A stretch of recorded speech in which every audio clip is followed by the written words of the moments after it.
And this is breaking this hour. The National Rifle Association accusing New York's Attorney General of carrying out a political vendetta as she announced a new lawsuit that looks to dismantle the organization. This is Outnumbered Overtime. I'm Harris Faulkner.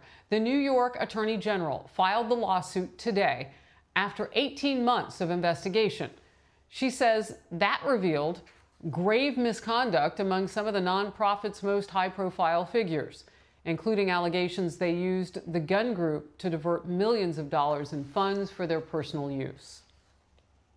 For these years of fraud and misconduct, we are seeking an order to dissolve the NRA in its entirety. And today, we send a strong and loud message that no one is above the law, not even the NRA. In the last 20 minutes, we've been covering the breaking news on this. Things have heated up. The NRA has come back with its statement, and our Laura Ingle is on the job. Laura? Hi, Harris. Well, the New York Attorney General, Letitia James, just a short while ago outlining the stunning allegations against the NRA and 4 top executives with a long list of misdeeds that she says have allegedly drained the accounts of the longstanding organization for years. New York's top legal officer filing the lawsuit today in State Supreme Court in Manhattan against the NRA and Wayne LaPierre, the executive vice president of the powerful gun rights group, stating that investigators have been looking into the fraud allegations since February of 2019.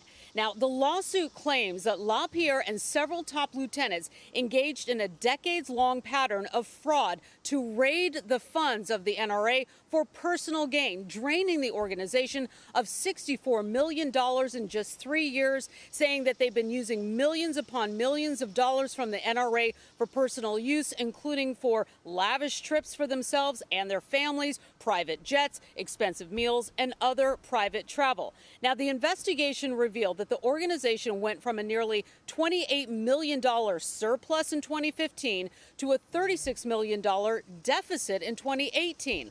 LaPierre and his key deputies are also being told in the lawsuit to repay the NRA.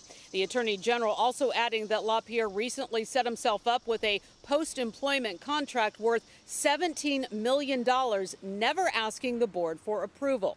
Now, the NRA, which has denounced James after she referred to the group as a terrorist organization in her 2018 campaign, released a statement which reads in part, as evidenced by the lawsuit filed by the NRA today against the NYAG, we not only will not shrink from this fight, we will confront it and prevail. President Trump, a longstanding supporter of the NRA, which has endorsed him in the past, had this reaction.